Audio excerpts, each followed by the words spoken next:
Bhaswati Bhattacharjee from India. I'm a PhD research scholar and a junior research fellow at Dr. Harisingh Gour Central University, Madhya Pradesh, India. And today I'm going to present the synopsis of my ongoing PhD thesis on which I have been working since January 2022. And I hope that the title of my thesis is clearly visible on the screen. So basically, my thesis is going to focus on three war memoirs written by three marginalized female war crime survivors from three different corners of the world.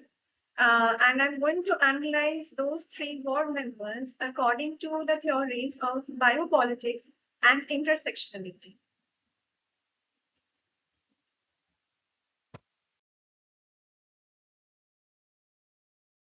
Yes, as you can see on the screen, according to the findings of the Costs of War project undertaken by the Watson Institute of International and Public Affairs of Brown University, around 500,000 of civilians became the victims of war till September 2021. And as retired Major General Patrick Kamat said, it is perhaps more dangerous to be a woman than a soldier in an armed conflict, according to a report published by United Nations Development Fund for Women. Rape and other forms of sexual violence top the list of war crimes, with alarming numbers of rapes during all contemporary civil wars and genocides like in Rwanda, Bosnia and Herzegovina, the Domestic Republic of Congo, Iraq, Sudan, and so on.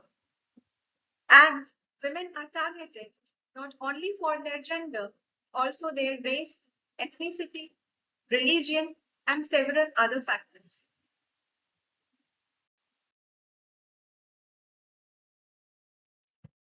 However, there is a general tendency to universalize women's experiences of war, and not only that, there are very few scholarly discussions available on how women's experiences of war can be analyzed using a framework comprising the theories of biopolitics and intersectionality.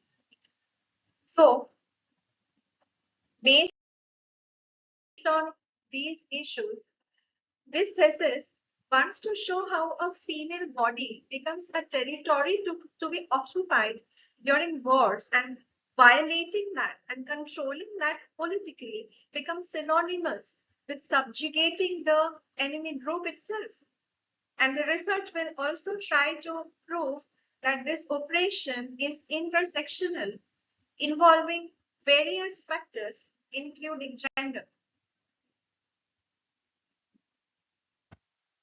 So next, there are my three primary texts. First is Tested to the Limit by Consolini Shinde, which was published in 2012. Then there comes Tears of the Desert by Halima Bashir, published in 2008. And third, the war memoir by the very famous Nobel laureate Nadia Murad, named Last Girl, which was published in 2017.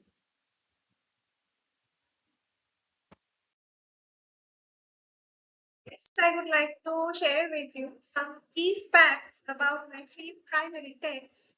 So here are they. So if we just have a close look to each of the memoirs written here, detailed here. The first one by Consolini Shinde, published in 2012. The context of this memoir is the Rwandan Civil War and the simultaneous Rwandan genocide, which took precisely took place in 1994. And in this genocide, or as reflected in this memoir, we can see that Consolini Shinde belongs to the persecuted community called Tutsi, that was a specific ethnic group in Rwanda. And she she is not only a survivor of genocide but also genocidal rape, because of which she still has to fight with her HIV positive status. Next memoir is Halima Bashir's Tears of the Desert, and the context of this memoir is the war in Darfur, which took place in Sudan from 2003 till 2020, if to be very precise. And Halima Bashir belongs to the Zaghawa tribe, which tribe was particularly persecuted during this conflict. And she also did not only survive genocide and mass killing, but also gang rape.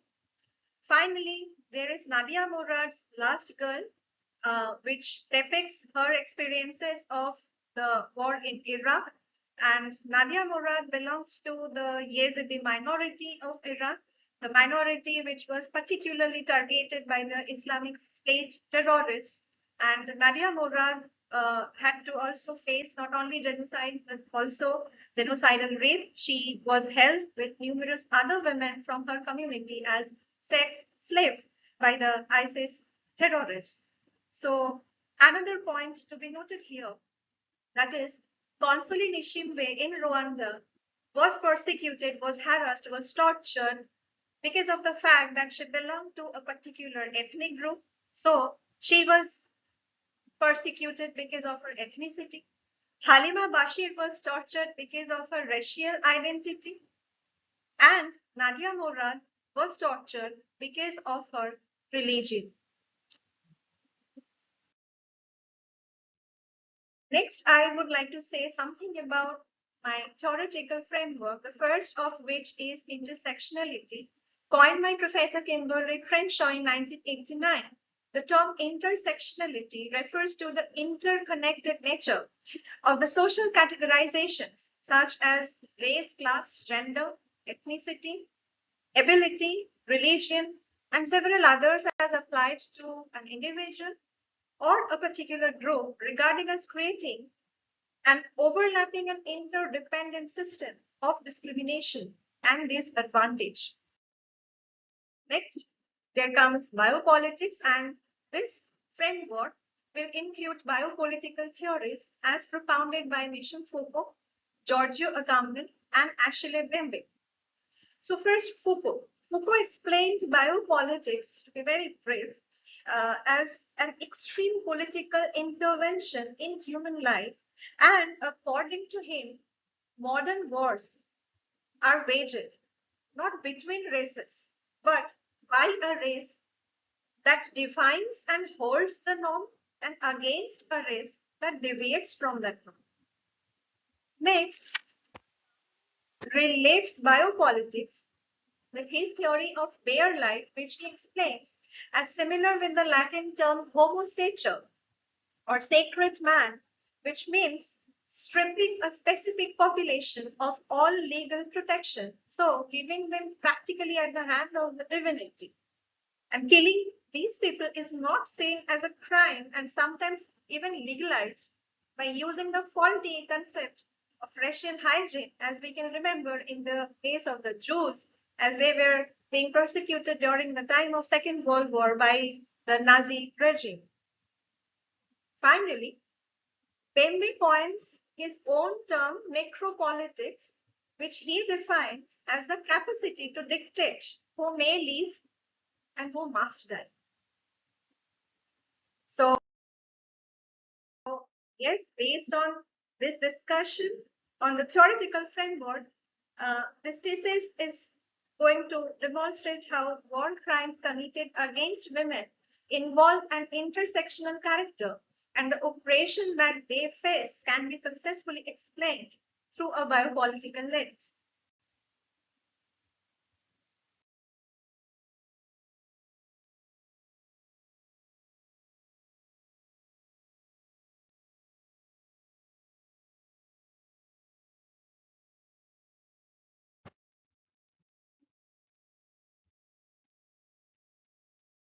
Well, I really think that this slide speaks for itself. Since the Second World War, there have been numerous incidents of civil wars and simultaneous genocides. And we can just hope that more talks and discussions on this topic can really help us find a solution to prevent and stop war crimes, genocide, and atrocities, and make the world a better place for all.